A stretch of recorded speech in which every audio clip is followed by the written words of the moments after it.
মুখ মারে বাপ, ক্যামেরা দিয়ে কোনো কথা হবে না, ক্যামেরা সেই আগের মতনই রয়েছে দেখো।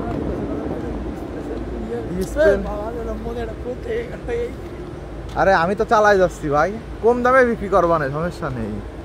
আর কম তো হয়ে গেছে, এটা তো মানতেই হবে।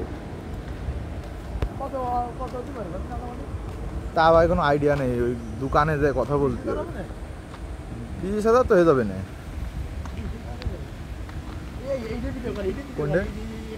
হ্যাঁ ভাই, এ তো 16 পরে করে নেওয়া যাবে না।